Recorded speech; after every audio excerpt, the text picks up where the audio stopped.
기도함으로 주님 예배 가운데 나아가시겠습니다. 하나님 아버지, 오늘도 사랑스러운 하나님의 자녀들을 이 자리에 불러 모아주시고 귀한 하나님의 말씀을 듣게 하시니 참 감사합니다. 말씀 가운데 살아계신 성령의 역사가 우리 가운데 임재하여 주시고 그 임재로 말미암아 변화되고 기뻐 춤추는 우리 되게 하옵소서. 감사드리옵고 예수님의 이름으로 기도드립니다. 아멘. 찬송가 524장 찬양하시겠습니다.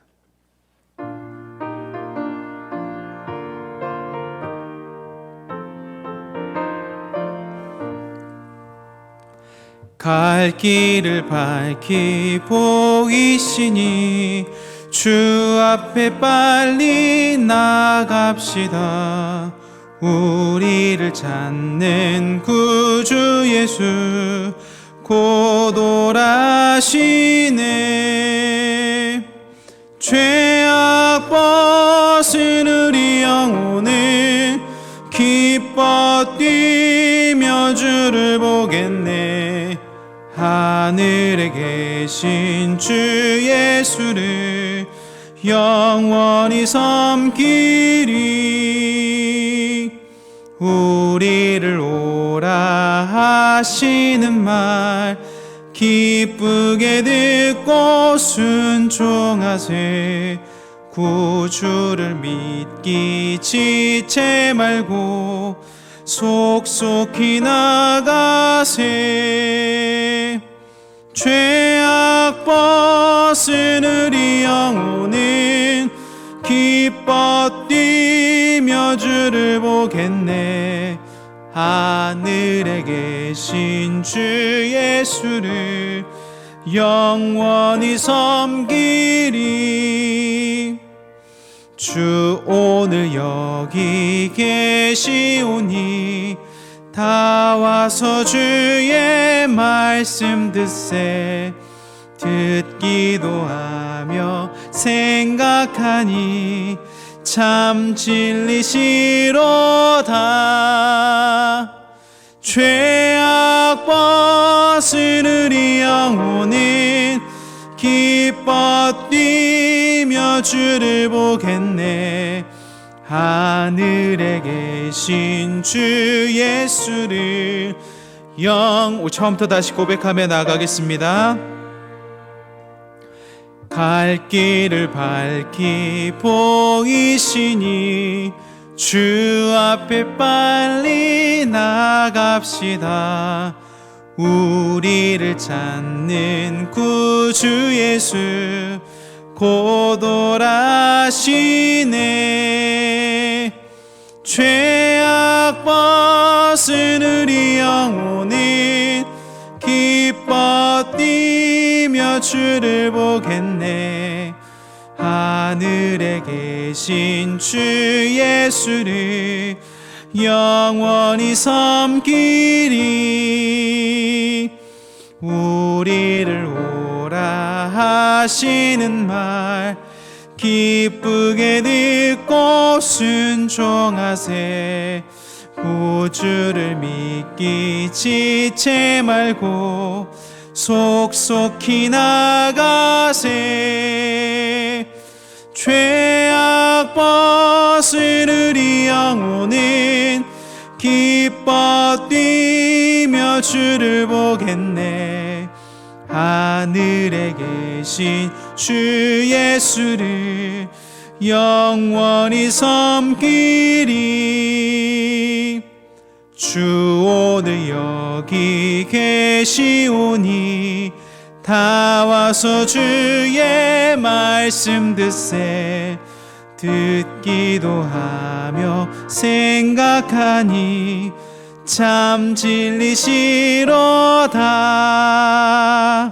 죄악 벗은 우리 영혼은 기뻐 뛰며 주를 보겠네. 하늘에 계신 주 예수를 영원히 섬기리. 아멘. 찬송가 435장 찬송가 435장 찬양하시겠습니다.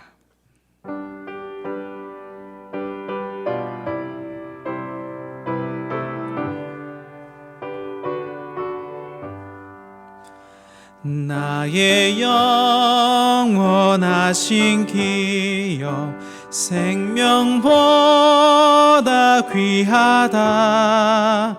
나의 갈 길 다가도록 나와 동행하소서. 주께로 가까이 주께로 가오니 나의 갈 길 다가도록 나와 동행하소서. 세상 부귀한 일함과 모든 명예 버리고 험한 길을 가는 동안 나와 동행하소서.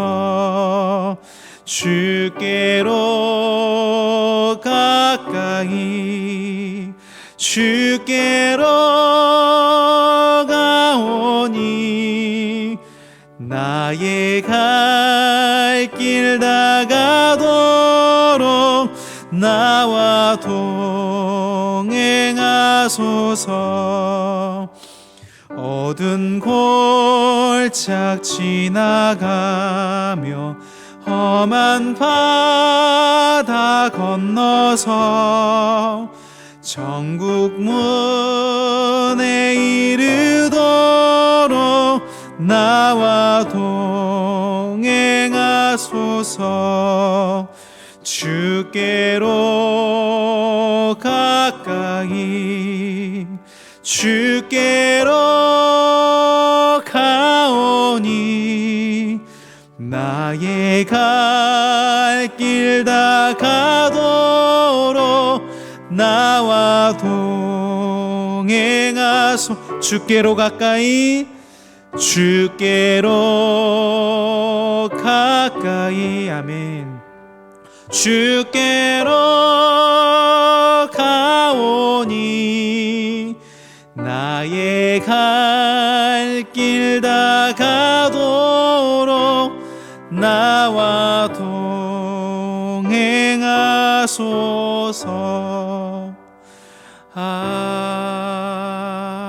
아멘. 이 시간에 이 기도 제목 가지고 함께 기도하시겠습니다. 우리의 영원하신 기업 되신 하나님, 우리의 갈 길을 인도하여 주옵소서.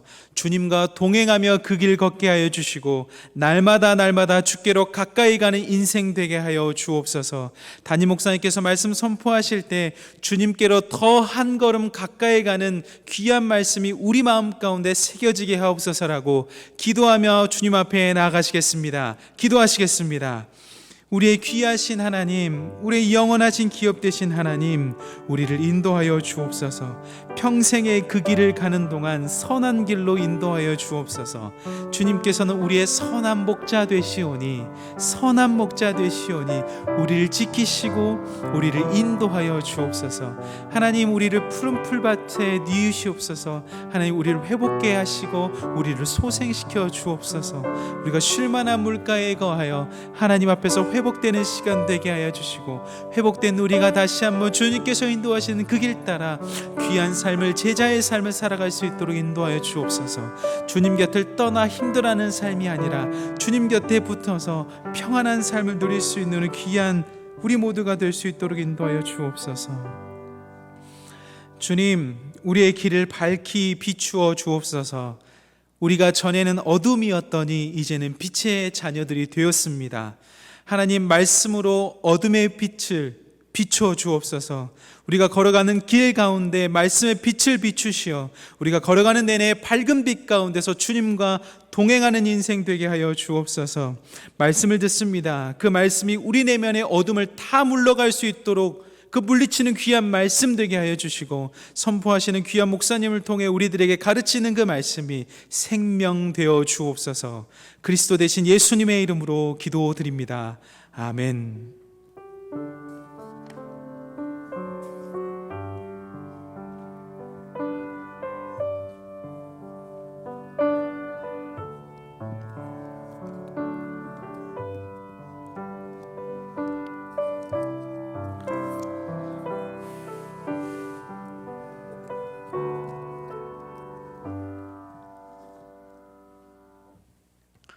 이 시간 하나님께서 우리에게 주신 말씀은 출애굽기 25장 1절에서 9절의 말씀이 되겠습니다. 출애굽기 25장 1절에서 9절의 말씀입니다. 출애굽기 25장 1절에서 9절의 말씀을 한 절씩 교독하시겠습니다. 1절로 9절의 말씀을 한 절씩 교독하시겠습니다. 여호와께서 모세에게 말씀하여 이르시되 이스라엘 자손에게 명령하여 내게 예복을 가져오라 하고 기쁜 마음으로 내는 자가 내게 바치는 모든 것을 너희는 받을지니라. 너희가 그들에게서 받을 예물은 이러하니 금과 은과 놋과 정색, 자색, 홍색 실과 가는 배실과 염소털과 붉은 물들인 수당의 가죽과 해달의 가죽과 조각목과 등료와 관유에 드는 향료와 분향할 향을 만들 향품과 호마노며 에봇과 흉패에 물릴 보석이니라. 내가 그들 중에 거할 성소를 그들이 나를 위하여 짓되. 함께 읽습니다. 물은 내가 내게 보이는 모양대로 장막을 짓고 기구들도 그 모양을 따라 지을지니라. 아멘.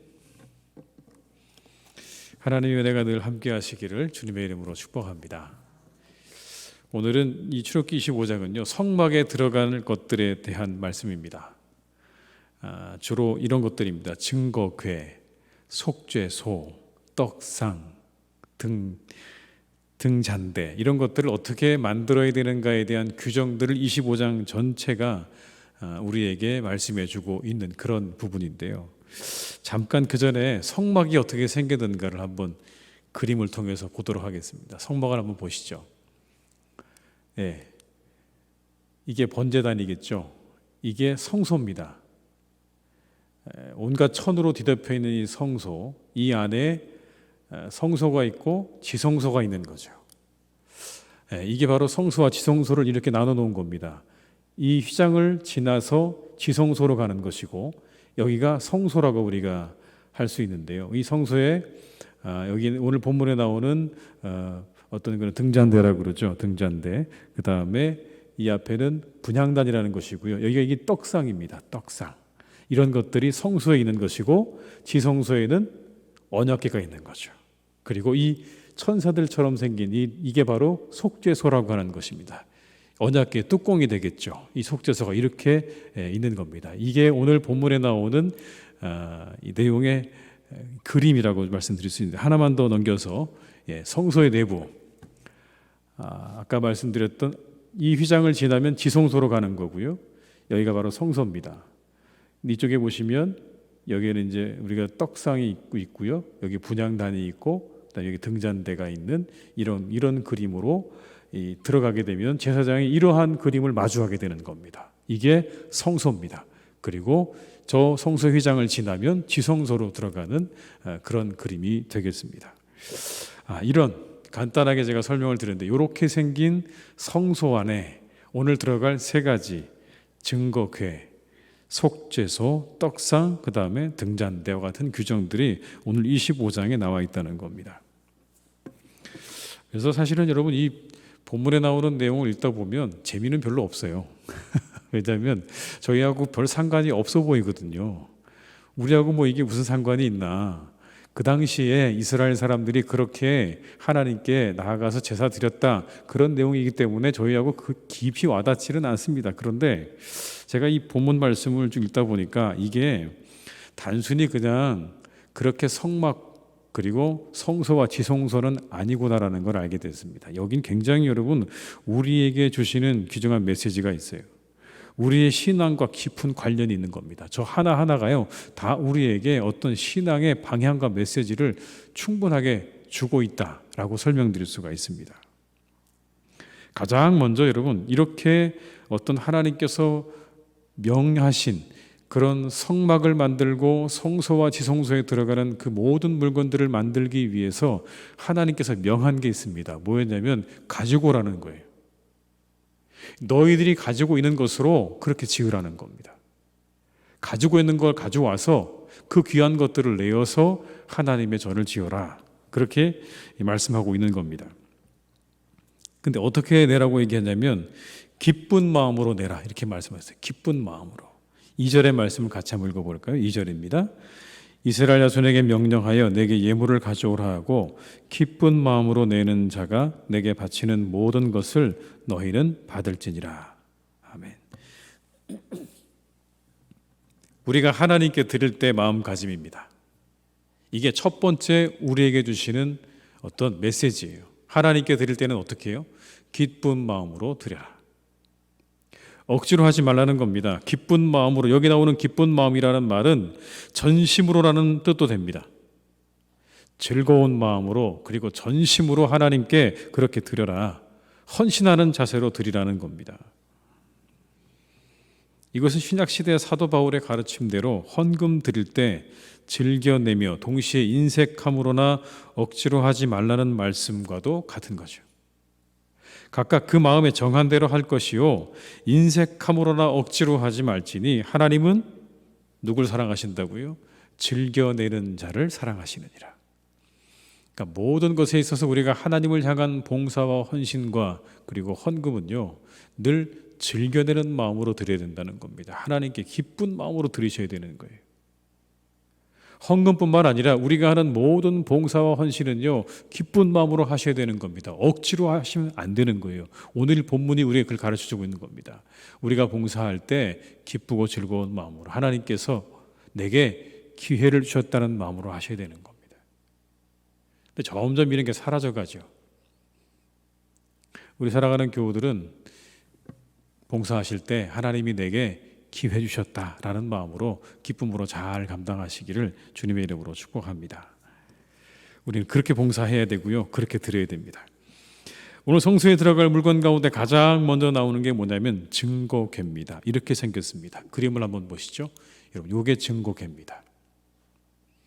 다 금색으로 칠해져 있죠. 금색으로 칠해져 있고 그 위에 뭐가 있습니까? 그룹이 있죠. 그 그룹 사이에 조금 비어있는 그 틈을 뭐라고 얘기합니까? 그게 속죄소라고 하는 겁니다. 조각목으로 만들어져 있습니다, 여러분. 조각목으로 만들어져 있는데요. 그런데 그 겉에는 금으로 다 저렇게 칠을 해서 저런 색깔이 나는 저게 바로 증거궤고 그 천사들이 서로 마주하고 있는 그게 바로 속죄소입니다. 이 두 가지를 이렇게 만들려고 말씀을 해놓은 거예요. 그리고 여러분 보시면 양쪽으로 다 뭐가 있습니까? 저 증거궤를 운반할 수 있는 그런 긴 나무 대가 되어 있는 걸 우리가 볼 수 있죠. 자, 여러분 10절의 말씀을 한번 같이 읽어볼까요? 10절의 말씀입니다. 그들은 조각목으로 궤를 짜되 길이는 2규빗 반, 너비는 1규빗 반, 높이는 1규빗 반이 되게 하라. 그러니까 아주 큰 건 아닙니다, 여러분. 여기 나오는 이 궤가 그렇게 크진 않아요. 조각목은요, 근데 여기 나오는 이 궤를 뭐로 만들었냐면 조각목으로 만들었습니다. 조각목. 영어 성경에는 뭐라고 번역되어 있냐면 아카시아 나무라고 번역이 되어 있어요. 시띠 나무라고도 불리는 이 아카시아 나무는요, 이 광야 지역에서 흔히 볼 수 있는 그런 나무였다고 합니다. 태양에 아주 잘 견디는 그런 특징이 있는 나무예요. 70인역에 보게 되면 이렇게 번역되어 있습니다. 부패에 저항하는 나무. 무슨 말이죠? 잘 안 썩는 나무. 아주 단단하고 태양에도 잘 견디고 그리고 썩지 않는 그런 나무다. 그러나 여러분, 이게 굉장히 아주 귀한 나무는 아닙니다.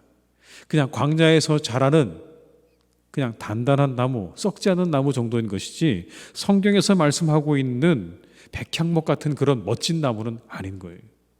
그렇게 훌륭하고 멋있는 그런 나무는 아니지만 그러나 그냥 늘 광야에 있는 그런 나무로 뭘 만들었다고요? 증거궤와 이 모든 것들을 만들었다는 겁니다. 이게 우리에게 주시는 교훈이 있는 것 같아요. 그냥 평범해 보이는 나무를 하나님께서 들으셔서 그 나무를 사용하셔서 언약궤를 만드셨다는 겁니다. 여러분, 언약궤가 얼마나 귀중한 겁니까? 그 안에 뭐가 들었죠? 10계명의 2돌판이 들어있고요, 만나가 담긴 항아리가 있고요, 아론의 쌍난 지팡이가 들어있는 아주 굉장한 보물이, 우리가 가지고 있는 신앙에 있어서 보물이 들어있는 그러한 궤입니다. 근데 그와 같은 것들을 뭐에 담았다고요? 정말 멋지고 훌륭한 나무가 아니라 그냥 광야에 늘 일상 있는 그런 나무에 그렇게 담았다라는 겁니다. 여기서 우리가 제자들이 생각해 볼 수 있을 것 같아요. 제자들이요. 예수님의 제자들도요, 그냥 여기 본문에 나오는 조각목 같은 사람들인 거죠. 그렇게 여러분 아주 화려하고 멋진 사람들이 아니었습니다.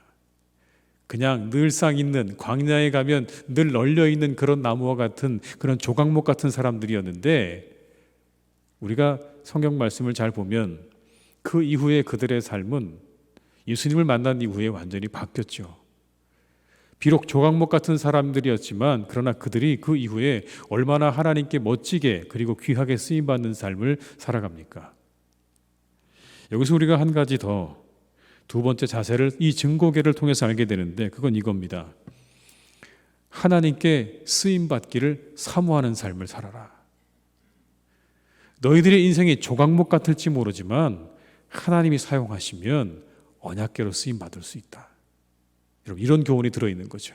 우리가 비록 조각목 같은 그런 부족하고 연약한 존재들이지만 하나님께 붙들림 바 되어지면 귀하게 쓰임받을 수 있다. 그 삶을 사모하는 거죠. 내가 하나님, 내 인생이 하나님께 귀하게 쓰임받기를 사모합니다. 귀하게 쓰임받기를 원합니다라는 그러한 신앙의 목표를 우리가 가지고 살아가야 한다는 것을 이 언약궤가 우리에게 보여주고 있는 겁니다. 우리 교우들의 삶이 비록 조각목 같지만 그러나 그 안에 놀라운 하나님의 비밀과 하나님의 보석들을 담고 있는 그런 아주 멋진 하나님의 도구로 쓰임받는 삶이 다 되시기를 주님의 이름으로 축복합니다. 세 번째는 이겁니다, 여러분. 증거계 만들 때 규정 가운데 이런 말씀이 있어요. 채를 궤에 꿰는 대로 두고 빼내지 말라. 아까 보셨죠? 채가 그냥 그 궤에 꽂혀 있잖아요. 보셨죠? 나무 두 개가 옆에 이렇게 대져 있잖아요. 그 나무를 빼지 않는 거예요. 계속 그렇게 꼽아 놓는 겁니다. 왜 꼽아 놓을 거예요, 여러분? 이유가 뭘까요? 15절의 말씀 한번 볼까요? 15절입니다. 같이 읽겠습니다. 채를 궤의 고리에 꿰는 대로 두고 빼내지 말지며. 여러분, 왜 그 채를 빼내지 말라고 했을까요? 이유는 간단합니다. 뭐를 만지지 말라고요? 언약궤를 만지지 않도록 하기 위해서. 언약궤를 자꾸 만지면 안 되는 거예요. 언약궤가 인간의 손이 닿지 않고도 계속 움직일 수 있도록, 왜냐하면 저 성소 안에 들어있는, 지성소 안에 있는 저 언약궤는요 계속해서 움직였죠. 이스라엘 백성들이 구름 기둥 따라 불 기둥 따라 움직여 갈 때마다 성소도 계속 성막도 움직여 다녔습니다. 여러분, 성막을 중심으로 이스라엘 백성들이 진을 치고 살기는 했지만 옮길 때마다 저 언약궤는요 끊임없이 계속 움직였습니다. 그때마다 뭐 하지 못하게요? 감히 그 언약궤를 인간들이 함부로 만지지 못하도록 하려고 그 채를 빼지 말고 그냥 저 그대로 두고 있으라고 얘기하신 겁니다. 저걸 만지는 순간 어떻게 되는 겁니까, 여러분? 저거 잘못 만지면요 죽는 겁니다. 성경에 말씀하시잖아요. 저거 잘못 만져 죽은 사람 있죠? 웃사라는 사람. 운반대에 오는 그 법궤가 떨어지려고 하니까 법궤를 손으로 붙잡았다가 그래서 어떻게 됐습니까? 죽었어요. 그만큼 법궤가 가지고 있는 저 법궤, 증거궤가 가지고 있는 그 거룩함은요, 그건 우리가 생각하는 것 이상인 거죠. 저걸 잘못 만지는 사람은 죽을 수 있기 때문에. 한편으로 여러분, 이 말씀이 우리에게 주시는 교훈은 이겁니다. 우리가 신앙생활을 할 때 하나님의 거룩함을 훼손하는 삶을 살아서는 안 된다라는 겁니다. 하나님의 거룩함을 훼손하는 삶을 살아서는 안 된다. 바꿔 이야기하면 하나님을 경외함이 있어야 한다. 하나님을 두려워할 줄도 알아야 되는 겁니다, 여러분. 감히 사람들이 저 법궤 앞에 가까이 못 갔을 거예요. 제사장도 여러분 가까이 못 가는 거잖아요. 함부로 못 나가는 겁니다. 그렇다면 하나님의 거룩함을 훼손시키는 삶이 되어서는 안 되는 거죠.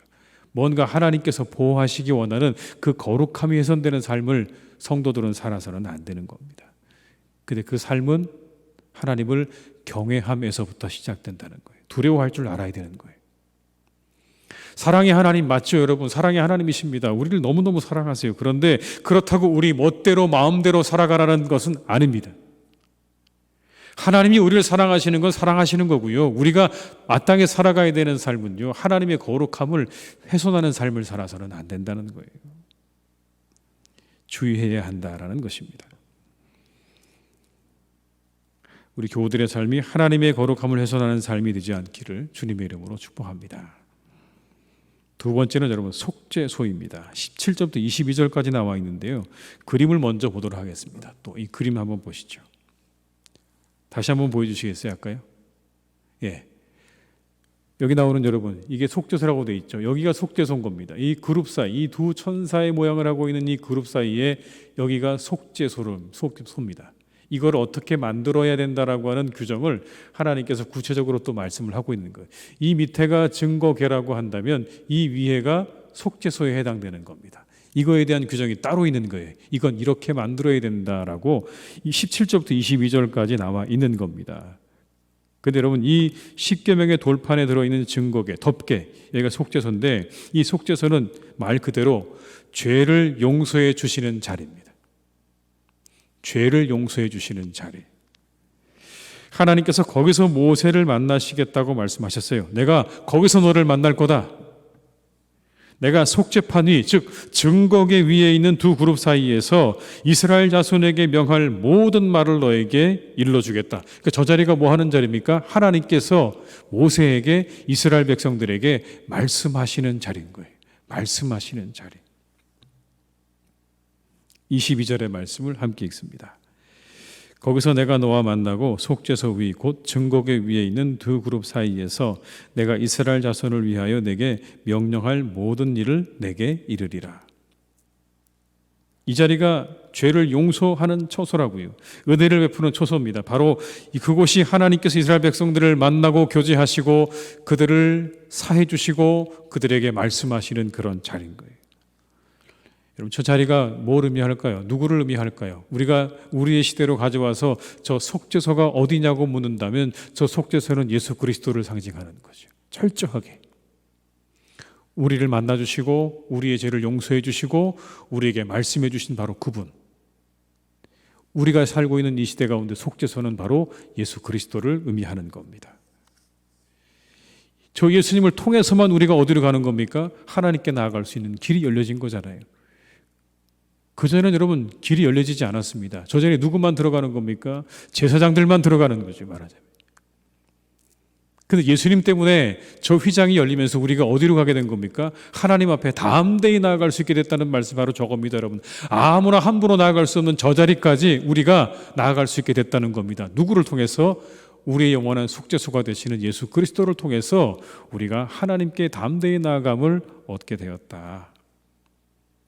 그곳에서 우리가 죄사함을 얻고 하나님과 교제하게 되었다. 바로 그 예수 그리스도 안에서.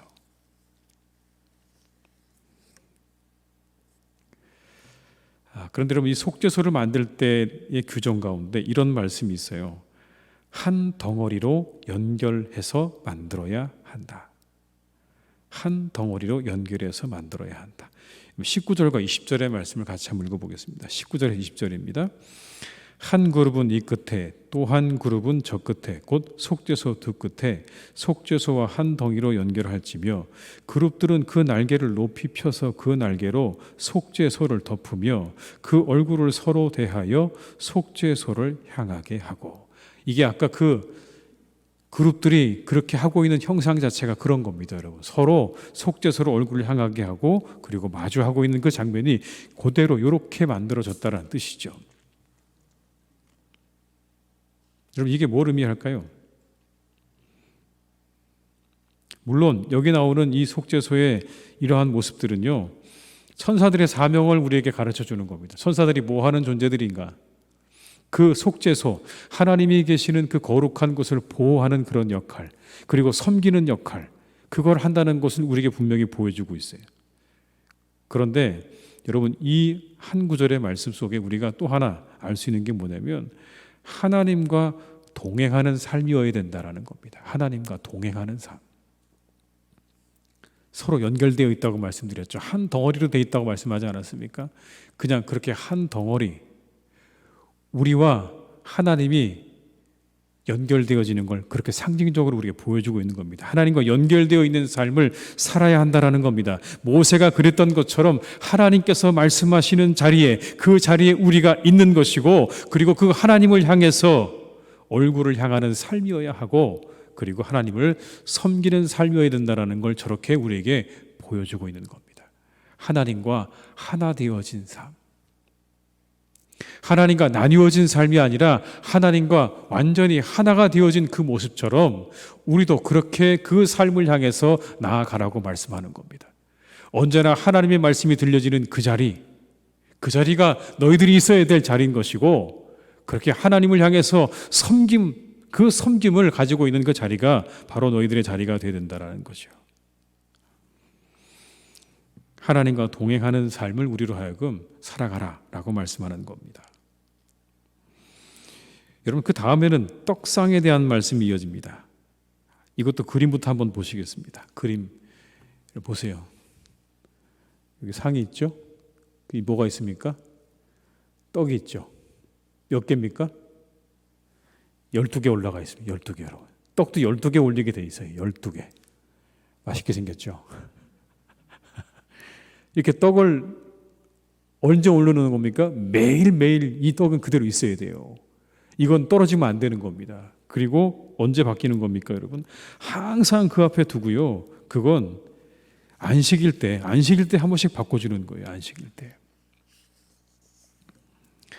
이 떡의 이름이 있습니다. 뭐냐면 얼굴의 떡이래요. 얼굴의 떡. 여러분, 저 떡 이름이 얼굴의 떡입니다. 레헴 파님, 그래서 얼굴의 떡이라 그러는데 왜 얼굴의 떡일까요? 하나님의 얼굴 앞에 두었다. 그래서 그냥 얼굴의 떡인 것 같아요. 저게. 매 안식일마다 새 떡으로 바꿔놓고요. 거기서 나오는 떡을 누가 먹을까요? 제사장이 먹었습니다. 이 떡을요. 근데 이렇게 말씀하셨어요. 이거 항상 내 앞에 있게 할지니라. 항상 내 앞에 있게 된다. 30절의 말씀을 같이 한번 읽어볼까요?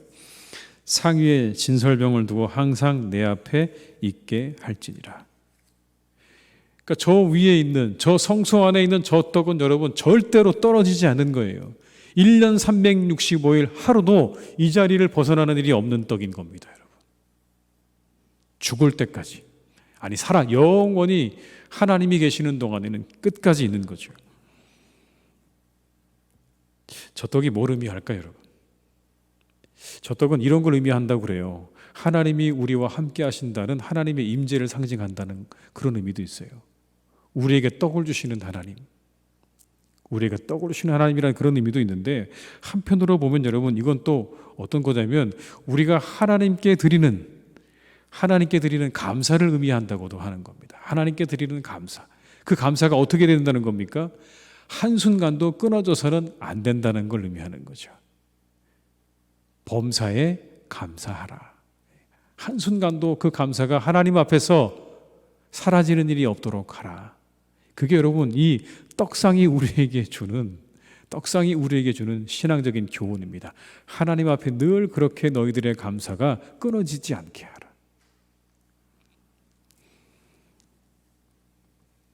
감사가 있는 삶이 되어야 된다라는 겁니다. 감사가 끊어지지 않는 삶이어야 한다라는 것을 우리 가르치고 계시는 거죠.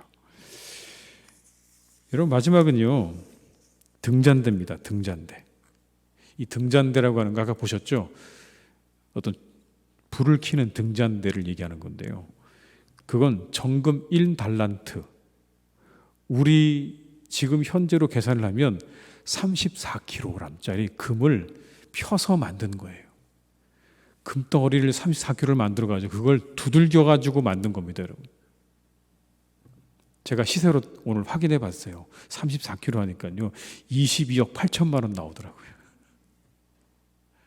22억 8천만 원짜리 여러분 그 금덩어리를 두들겨가지고요 그렇게 등잔대를 만드는 겁니다. 근데 어떻게 만드냐면 살굿꽃 형상의 꽃과 잔과 받침으로 그렇게 만들려고 되어 있어요. 등대잔, 등대잔. 보십시오. 이게 뭘까요, 그러면요? 여러분, 여기에? 이게 바로 살굿꽃 모양인 거죠, 살굿꽃. 그렇게 만들려고 돼 있는 거예요. 이 등잔은요, 성소를 유일하게 밝히는 빛이죠. 등잔이 없으면 창문이 없는 성소는 칠흑 같은 어두운 뿐입니다. 이 성소에 있는 모든 기구들을 다 조각목으로 만들었는데 유일하게 금으로 만든 게 바로 이 등잔대입니다, 여러분. 등잔대. 살구옥도 형상의 잔을 만들려고 하셨는데 33절 34절의 말씀 한번 같이 읽어볼까요? 33절 34절입니다.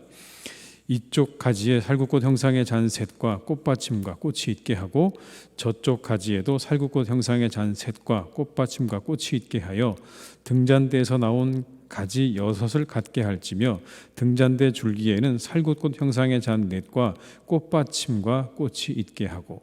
여러분, 계속해서 나오는 꽃이 뭐죠? 살구꽃이죠. 살구꽃.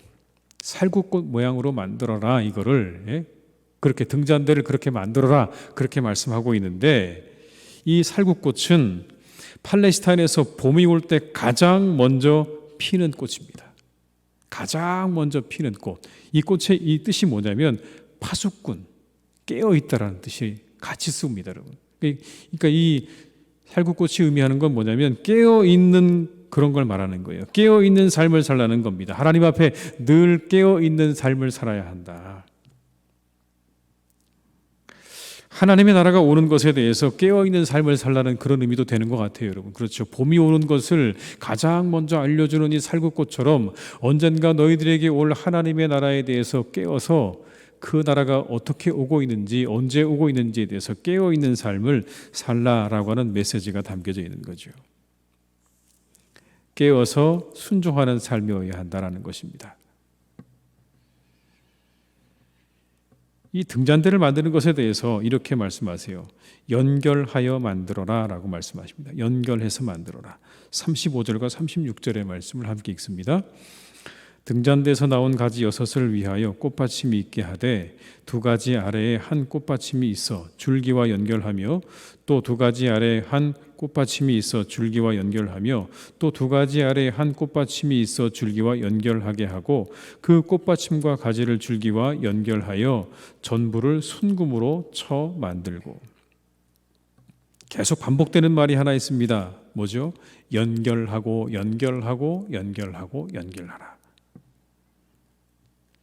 등대의 가지가 줄기로부터 뻗어나오도록 한 몸체가 되게 만들라는 짓입니다. 이건 우리의 등대가 되시는, 빛과 진리의 등대가 되시는, 줄기가 되시는 그리스도와 우리가 연결되는 삶을 살아야 된다는 것을 이렇게 말씀하고 있는 거예요. 우리의 줄기가 되시는, 나무가 되시는 그 주님과 우리가 연결되는 삶을 살아야 한다. 그래야 우리가 빛을 비출 수 있다라는 겁니다. 그걸 상징하고 있는 거예요.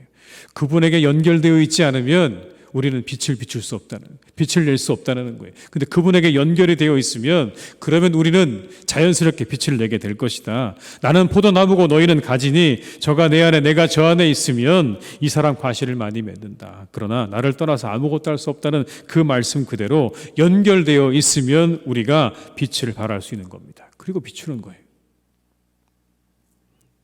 근데 연결이 안 돼 있으면 빛을 비출 수가 없는 거죠.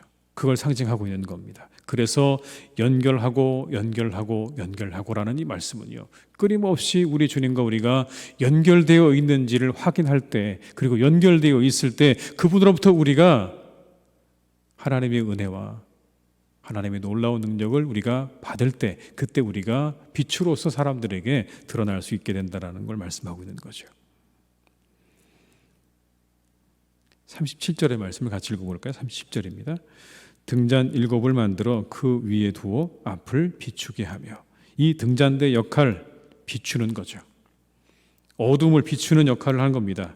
등잔이 성소 전체를 환하게 비추듯이 오늘날 빛이신 주의 백성된 우리 성도들이 타락하고 어두운 이 세상을 빛과 진리로 환하게 밝혀야 된다라고 하는 사명을 이 등잔대는 우리에게 보여주고 있는 겁니다. 우리가 그분께 연결되어서 세상을 환히 비추는 빛으로 살아야 된다는 걸 이 등잔대가 우리에게 보여주고 있는 거죠. 마태복음 5장 14절로 16절의 말씀을 제가 읽어드립니다. 너희는 세상의 빛이라. 산 위에 있는 동네가 숨겨지지 못할 것이요 사람이 등불을 켜서 말 아래 두지 아니하고 등경 위에 두나니 이러므로 집안 모든 사람에게 비치느니라. 이같이 너희 빛이 사람 앞에 비치게 하여 그들로 너희 착한 행실을 보고 하늘에 계신 너희 아버지께 영광을 돌리게 하라. 우리를 가리켜서 뭐라고 말씀하셨습니까? 빛이라고 말씀하셨죠. 너희는 빛이다. 세상의 사람들에게 그래서 빛을 비추게 해야 된다. 그게 너희들이 해야 할 일이다라고 우리에게 사명을 확인시켜 주셨어요. 근데 그 빛을 비춘다는 게 뭡니까? 착한 행실을 보고 하늘에 계신 너희 아버지께 영광을 돌리게 하라고 말씀하셨죠. 주님과 연결되어 있으면 가능할 겁니다. 여러분, 주님과 연결되어 있는 삶을 살면 가능할 거예요.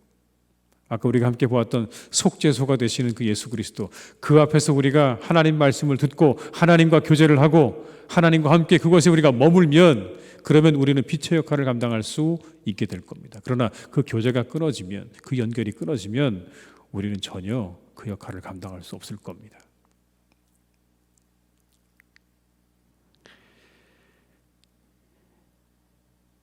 다른 말로 한다면 우리의 존재의 목적을 기억하는 삶이죠. 우리의 존재의 목적을 기억하는 삶. 존재의 목적이 뭡니까? 빛을 비추는 삶. 그리스도인의 삶의 목적은요, 빛을 비추는 겁니다. 이것이 하나님께서 우리를 부르신 목적이에요. 저와 여러분을 부르신 목적은 여기는 겁니다. 세상의 빛을 비추라고 부르셨어요. 물론 여러분, 우리가 여기서 갈등합니다. 우리가 과연 빛을 비출만 합니까? 우리의 삶이 빛을 비출만 합니까? 라고 우리가 그렇게 물을 수는 있지만, 여러분, 성경에서 일관되게 우리에게 말씀하고 있는 우리의 목적은 빛을 비추는 겁니다. 하나님과 연결되어서 빛을 비추는 것이고 예수 그리스도와 연결되어서 빛을 비추는 삶을 우리에게 말씀하고 있는 거예요. 이건 우리에게 주신 하나님의 존재 이유이자 목적이자 사명입니다. 이걸 잊어서는 안 되는 거예요.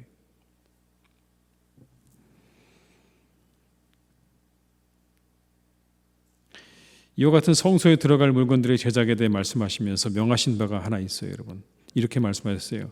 하나님께서 보이신 대로 만들어야 한다라는 겁니다. 하나님께서 보이신 대로 만들어야 한다. 9절의 말씀을 같이 읽어볼까요? 9절입니다. 물은 내가 내게 보이는 모양대로 장막을 짓고 기구들도 그 모양을 따라 지을지니라. 내가 내게 보이는 모양대로 장막을 지으라. 하나님께서 보여주신 대로 지으라는 얘기예요. 자, 그 다음에 40절 말씀에도 비슷한 말씀이 한 번 더 나옵니다. 같이 읽어볼까요? 너는 삼가 이 산에서 내게 보인 양식대로 할지니라. 내가 내게 보인 양식대로 할 것이다. 이상이 하나님께서 원하시는 삶이에요.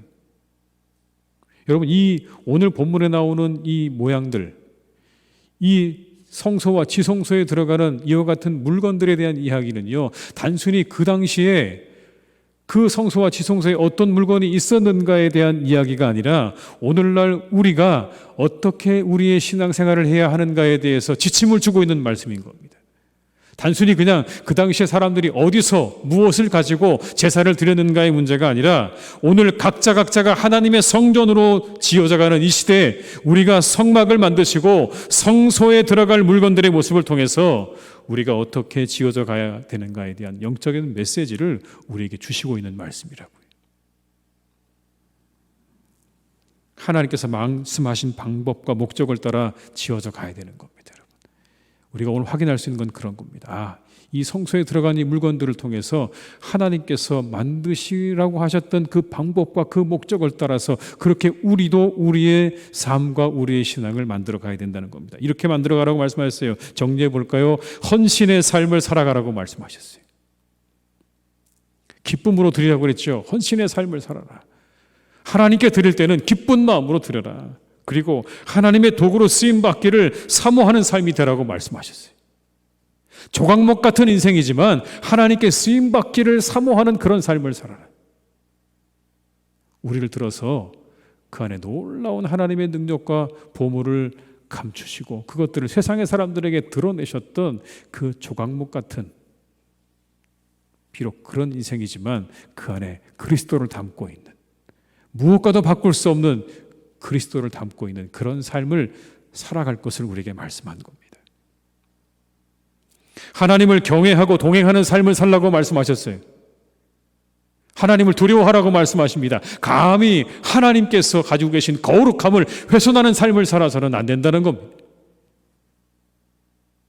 그리고 하나님으로부터 떨어진 삶도 안 되는 거예요.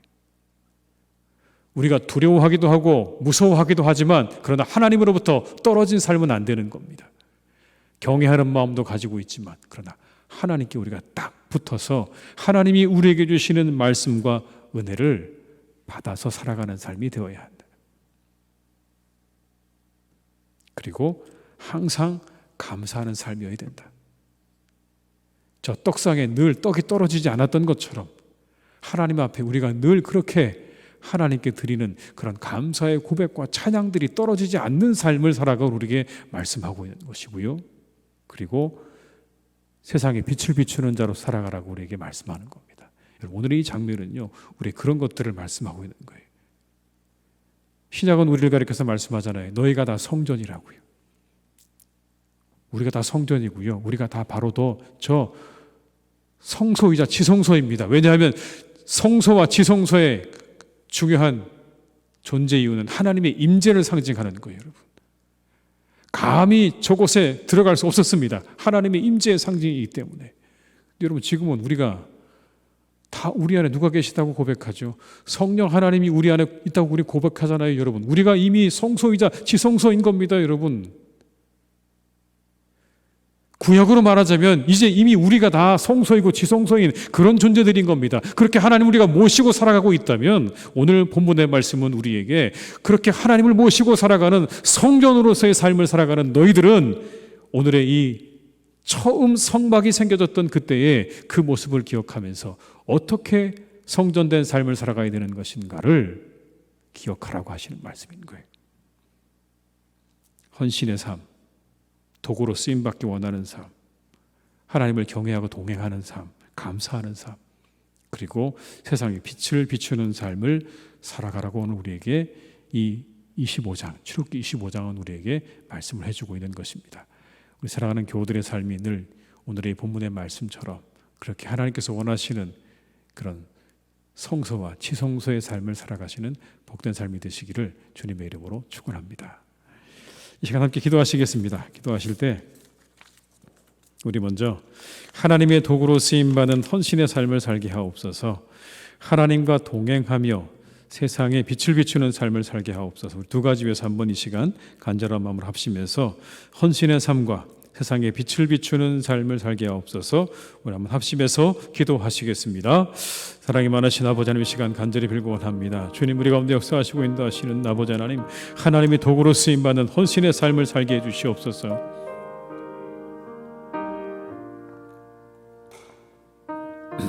우리의 삶이 하나님 그렇게 되길 원합니다. 하나님의 도구로 쓰임받는 헌신의 삶이 되기를 원합니다. 하나님과 동행하는 삶이 되게 하여 주옵시고 세상에 빛을 비추는 삶을 살게 하여 주시옵소서. 하나님, 우리의 삶이 그와 같기를 간절히 원합니다. 오늘의 이 말씀이 우리에게 분명하게 보여주고 계십니다. 우리의 삶이 어디를 지향해야 하는가, 우리의 삶이 어디를 바라봐야 하는가, 무엇을 향해야 하는가를 우리에게 분명하게 가르쳐주고 계십니다. 하나님, 우리를 가르쳐 성전이라고 하셨습니다. 우리가 각자가 성전되어지는 이 시대 가운데 하나님, 우리가 하나님께서 원하시고 바라시는 모습으로 살아갈 수 있기를 간절히 원합니다. 우리를 인도해 주시옵소서. 우리와 함께 해 주시옵소서. 우리에게 말씀하여 주시옵소서. 우리에게 아버지 하나님 거룩한 삶을 허락해 주시옵소서. 한 번 더 기도하실 때는 코로나가 속히 소멸되어 우리가 일상으로 돌아가고 교회로 돌아올 수 있도록 한번 기도해 주시고요. 우리 교회가 하나님 말씀이 살아 역사하는 교회가 되게 해 주십시오. 그리스도 안에서 하나 되어 세상의 빛과 소금 되게 하옵소서. 기도하시고 수험생들과 함께 해 주시기를 기도하시기 바랍니다. 끝까지 최선을 다할 수 있도록 우리 수험생들을 지켜주시기를 기도해 주시고 환우들에게도 회복의 은혜를 내려 주옵소서. 우리 한번 이 세 가지 기도의 제목을 놓고 간절한 마음으로 합심해서 기도하시겠습니다. 사랑이 많으신 아버지 하나님, 시간 간절히 원합니다. 이 코로나가 속히 소멸되기를 간절히 원합니다. 우리가 일상으로 돌아가기 원합니다. 하나님의 교회로 돌아오기를 원합니다. 하나님, 돌아오게 하시옵소서. 일상으로 돌아가게 하시고 하나님의 교회로 돌아오는 은혜가 우리 가운데 있기를 간절히 원합니다. 우리 교회가 하나님 말씀이 살아 역사하는 교회 되기를 간절히 원합니다. 말씀이 살아 역사하는 교회 되게 하시옵소서. 아버지, 우리의 교회가 하나님의 말씀이 살아 역사하는 교회가 될 수 있도록 역사해 주시기 원합니다. 그리스도 안에서 온전히 하나 되어 세상의 빛과 소금이 되는 역할을 감당하는 교회가 되기를 간절히 원합니다. 하나님, 우리 교회를 지켜주시옵소서. 우리 교회를 인도해 주시옵소서. 우리 교회와 함께 하여 주시옵소서. 아버지, 우리 교회 가운데 주님께서 은혜를 베풀어 주시기를 간절히 원하오니 사랑의 주 아버지 하나님, 우리 교회 가운데 주님 역사해 주시옵소서. 우리 수험생들과 함께 해주시기를 원합니다. 끝까지 최선을 다할 수 있도록 그들을 붙잡아 주시옵소서. 최선을 다하게 하시옵소서. 열심으로 잘 감당할 수 있도록 도와주시고 마지막까지 하나님 끝까지 힘을 잃지 않도록, 건강 잃지 않도록 가지고 있는 모든 것들을 잘 발휘할 수 있도록 역사해 주시기를 간절히 원하오니 주님 함께해 주시고 우리 환우들에게 아버지 하나님께서 은혜와 축복으로 역사해 주시고 함께해 주시옵소서. 주님 인도해 주시옵소서. 아버지 하나님, 우리가 하나님의 도구로 쓰임받는 헌신의 삶을 살게 하시고 하나님과 동행하며 세상에 빛을 비추는 삶을 살게 하여 주옵소서. 코로나가 속히 소멸되어서 일상으로 돌아가고 교회로 돌아오는 은혜가 우리 가운데 있게 하여 주옵시고 우리 교회가 하나님 말씀이 살아 역사하는 교회, 그리스도 안에서 하나 되어 세상의 빛과 소금 되는 교회가 되게 하여 주옵소서.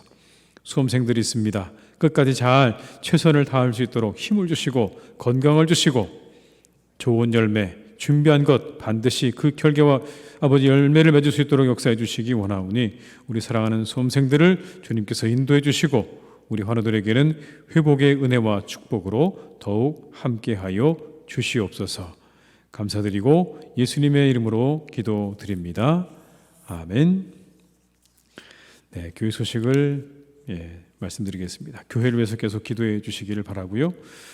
사회적 거리두기 조정안으로 2주간 예배 참여 가능 인원은 교회 본당 전체 수용 인원의 10%까지 참석이 가능합니다. 접종 완료 전만 참여할 경우에는 20%까지 참석할 수 있다는 거 기억하시고 많이 교회 나오셔서 함께 예배에 참여해 주시기를 부탁을 드리겠습니다. 내일 한국교회 100주년 기념관 글로리아월 대강당에서 제105회 정기노회가 있습니다. 노회를 위해서 기도해 주시기를 부탁드립니다. 우리 찬송가 204장을 부르시고 주기도문으로 예배를 마치겠습니다. 찬송가 204장입니다.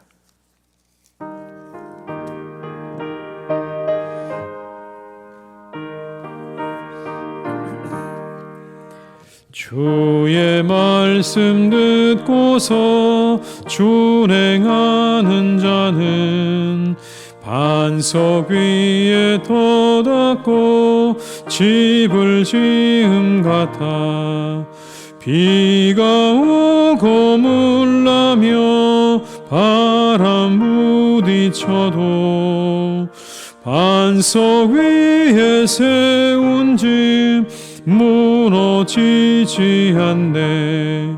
잘 짓고 잘 지세 우리 집 잘 지세 만세 반석 위에다